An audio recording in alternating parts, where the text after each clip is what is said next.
नमस्कार, न्यूज़ जनमत जागरण में आप सभी का स्वागत है।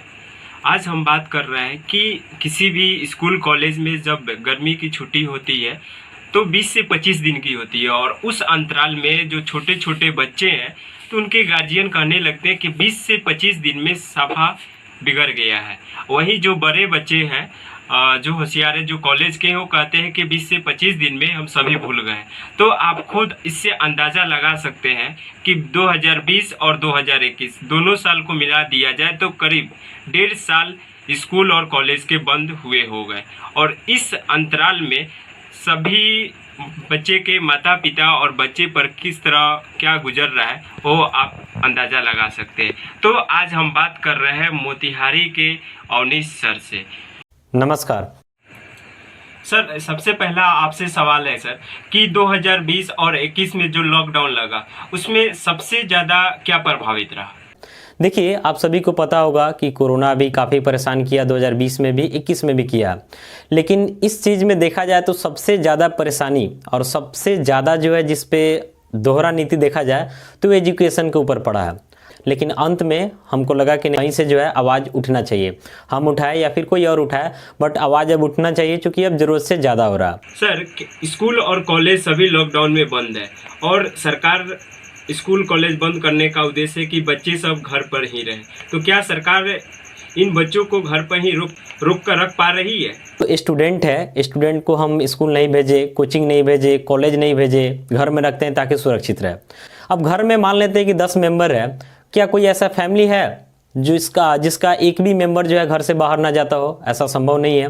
हर फैमिली में कोई ना कोई एक मेंबर है जो बाहर जाता, अर्निंग करता, घर लाता, जिससे घर चलता है।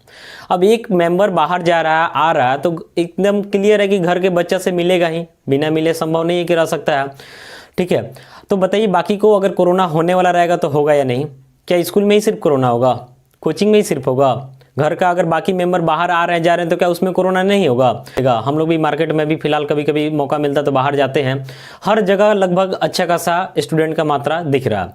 लेकिन कोरोना कहाँ होगा? तो सिर्फ स्कूल में होगा या सिर्फ कोचिंग में होगा, बाकी दूसरे जगह कोरोना नहीं हो सकता है सरकार के अनुसार। सर, क्या सरकार एजुकेशन पर ध्यान देती है? इस पर आप अपना हमारे यहाँ जो देखा जा रहा है, चाहे हमारा स्टेट गवर्नमेंट हो या फिर सेंट्रल गवर्नमेंट हो, एजुकेशन पे किसी का कोई फोकस नहीं है। कभी भी देखिएगा कि कोई प्रेस कॉन्फ्रेंस हो रहा है, कोई नया नोटिफिकेशन आ रहा है, उसमें एजुकेशन कोई मुद्दा ही नहीं रहता। वो चाहे आपका पक्ष हो या विपक्ष हो, विपक्ष का भी सेम सिचुएशन है। मतलब कभी भी आपको एजुकेशन से रिलेटेड कोई टॉपिक बनाता ही नहीं है, सोचता ही नहीं है कि भाई एजुकेशन पर कोई बात करे। क्यों? क्योंकि यहाँ से किसी को कोई वोट मिलने वाला फिलहाल नहीं है। सर, ये बताइए कि लॉकडाउन लगने से पहले ही स्कूल कॉलेज को बंद कर दिया जाता है और कर दिया भी जा रहा है, तो इस पर आप क्या कहना चाहिए? पता नहीं कि एजुकेशन को क्या होगा, समझ से बाहर है। कोरोना जब शुरू हो रहा है उससे काफ़ी पहले एजुकेशन को बंद कर दिया जा रहा है और थोड़ा सा सिचुएशन नॉर्मल भी हो रहा है, तभी इसके ऊपर कोई फोकस नहीं किया जा रहा है। अगर आप उतना एजुकेशन को लेकर के मतलब जागरूक रहते तो आप क्या करते? वैक्सीनेशन पे फोकस करते, जल्दी वैक्सीन वगैरह अवेलेबल कराते। बहुत सारा कंट्री है जहाँ पे वैक्सीन वगैरह अवेलेबल हो चुका है, पढ़ भी गया और वहाँ के क्लासेस चल भी रहा है। लेकिन हमारे यहाँ ऐसा कुछ बिल्कुल नहीं है। क्यों? चूँकि हमारे यहाँ एजुकेशन जो है सबसे लास्ट पायदान पे आता है, यानी यहाँ एजुकेशन से विशेष किसी को कोई मतलब नहीं है।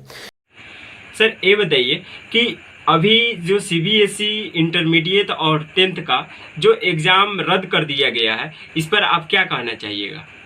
इंटरमीडिएट और 10th के एग्जाम को कैंसिल किया गया, इसके पीछे भी राजनीति है। क्यों? चूंकि अगला एग्जाम, अगला रिजल्ट जो आने वाला है, यानी अगला जो इलेक्शन होने वाला, उस समय बच्चा सब जो है 18 को क्रॉस कर जाएगा और आगे वोट के तौर पे सरकार के लिए काम करेगा। ठीक है, तो हमारे यहाँ जो भी प्लान किया जा रहा है, जो भी चीज़ चल रहा है, सारा का सारा एकदम इलेक्शन के बेसिस पे दिया जा रहा है। मतलब सरकार को कोई भी डिसीजन लेना, कुछ भी करना, तो उसके सबसे पहले देखता है कि इसमें हमारा फायदा क्या है, इसमें हमको वोट क्या मिलने वाला है। अगर इसके दृष्टिकोण से सही लगता है तो फैसला लेगा, नहीं लगता तो नहीं लेगा। अगर सरकार को एजुकेशन के प्रति मतलब थोड़ा भी लगाव रहता तो ऐसा नहीं करता। सर, आपके अनुसार अभी जो कोरोना महामारी है तो उसके अनुसार किन किन बच्चों की कक्षाएं चालू रखना? मान लेते हैं कि जूनियर जो बच्चा है, जो ज़्यादा छोटा बच्चा है, जैसे मान लेते हैं 8 क्लास से नीचे है, उसका क्लास जाने में रिस्क है। लेकिन जो 8 क्लास ऊपर का बच्चा है उसको तो जाना चाहिए भाई। उसको कोरोना गाइडलाइंस के साथ 50% कर देते, 50% नहीं होता 25% बच्चा को भेजते। बहुत सारा गाइडलाइंस है जिसको फॉलो करा करके काम किया जा सकता है। और एक टीचर से ज़्यादा गाइडलाइंस कौन कर सकता है? स्कूल में जितना मतलब रूल रेगुलेशन फॉलो होता है उतना हमको नहीं लगता है कि किसी दूसरे जगह होता है। अगर स्कूल में आप गाइडलाइंस बढ़ाइए, आप चेक करिए कि हाँ सही में प्रॉपरली जो है कोरोना का गाइडलाइंस फॉलो हो रहा है या नहीं। अगर हो रहा है तो उसको प्रॉपरली चलने दीजिए, एक के साथ सबको क्यों मतलब घुमा रहे हैं। सर ये बताइए कि ऑनलाइन जब कक्षा चल रही है तो इसमें सबसे ज़्यादा समस्या क्या आ रही है, क्योंकि आप शिक्षक भी हैं और माता पिता से अधिक आप बता सकते हैं, तो सर इस पर आप क्या कहना चाहिएगा। एक ही बहाना है कि ऑनलाइन चल रहा है, लेकिन ऑनलाइन का क्या सिचुएशन है कि इससे छुपा नहीं है। हम लोग खुद गांव में रहते हैं, यहाँ पे ऑप्टिकल फाइबर मार्च अप्रैल में ही स्टार्ट होने वाला था। चारों तरफ ऑप्टिकल फाइबर को जो है उसका वायरिंग वगैरह भी हो गया है, लेकिन नेट का जाके देखिए कोई आता पता नहीं है, कोई स्टार्ट ही नहीं हुआ। बाकी कंपनी है तो उसका भी सेम सिचुएशन है। अगर हमारे पास 100% स्टूडेंट है पढ़ने के लिए, तो पता चल रहा है कि उसमें 10-20% के पास जो है सही से मोबाइल और नेटवर्क का सुविधा है, बाकी के पास कोई सुविधा नहीं है। खुद हमारे पास सही से सुविधा नहीं है, हम रिचार्ज वगैरह कर रहे हैं लेकिन नेट सही से चल नहीं रहा, हम क्लास को कैसे प्रॉपरली रन करेंगे। सर ऑनलाइन जो कक्षा चल रही है इसमें किन कक्षा की छात्रों को परेशानी झेलना पड़ रहा है, किस तरीके की समस्या हो रही है।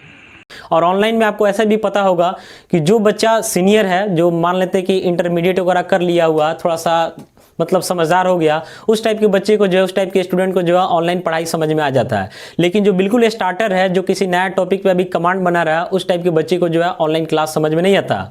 हम लोग को खुद जब पिछली बार भी क्लास खुला था तो उस समय हम लोग क्या किए थे कि क्लास खुला था, उसके बावजूद जो ऑनलाइन पढ़ाए थे उस चीज़ को जब बच्चा से पूछ रहे थे तो बच्चा कहीं जवाब आ रहा था कि सर ये क्वेश्चन नहीं बनेगा। क्यों नहीं बनेगा? तो सर ये ऑनलाइन पढ़े थे। जो ऑफलाइन पढ़े हैं उसको बता दे रहा था, लेकिन जो ऑनलाइन पढ़े हैं उसको नहीं बता रहा था। फिर से उस चीज़ को हम लोग को पढ़ाना पड़ा। सर ऑनलाइन कक्षा कर बच्चे क्या अपने जो सपने पाले रहते हैं वो सपने पूरा कर सकते हैं। फॉर्मेलिटी के अलावा दूसरा चीज़ नहीं रह गया। ऑनलाइन पढ़ाई है, ठीक है, कोई दिक्कत नहीं है, लेकिन अगर कोई बोले कि सिर्फ ऑनलाइन के बदौलत बहुत आगे जा सकता है तो बहुत कम, बहुत रेयर केस में ऐसा होगा। ज़्यादातर ऑफलाइन से ही आगे निकलता है। बताइए कि जो ऑनलाइन कक्षा चल रही है उसमें सभी बच्चे क्लास सुचारू रूप से कर पा रहे हैं कि नहीं। और अधिकांशतः बच्चा जो है जिसके पास पर्सनल फ़ोन नहीं है, लेकिन गवर्नमेंट के पास एक अच्छा खासा बहाना हो गया कि ऑनलाइन पढ़ाई चल रहा है। अगर गवर्नमेंट में इतना कैपेबिलिटी है तो एक बार सर्वे करा ले, और सही सर्वे कराए कि कितना % बच्चा जो है ऑनलाइन क्लास सही से कर पा रहा है। हमको लगता है कि मेरे ख्याल से, चूँकि हमारा भी एक आइडिया है, हम भी काफ़ी अच्छे खासे स्टूडेंट को अभी तक पढ़ा चुके हैं, तो हमारा एक आइडिया, इस आइडिया के अनुसार हम मैच करते हैं कि लगभग 5 से 10% बच्चा जो है ऑनलाइन क्लास सही से पढ़ पाता है।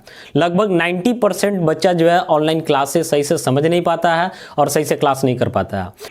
तो अभी हम बात कर रहे थे मोतिहारी के अवनीश सर से, जो बहुत अपने अच्छा विचार रखे और ऑनलाइन कक्षा में किस तरीके की समस्या हो रही है और कितने बच्चे ऑनलाइन क्लास प्रतिदिन कर पा रहे हैं, और उनको सपना अपने पूरा करने के लिए ऑनलाइन नहीं ऑफलाइन की मदद बच्चों को लेनी पड़ेगी। और हम आशा करते हैं कि सरकार अवनीश सर के बातों पर पहल करे और जल्द से जल्द कक्षाएं को सुचारू रूप से चालू करें।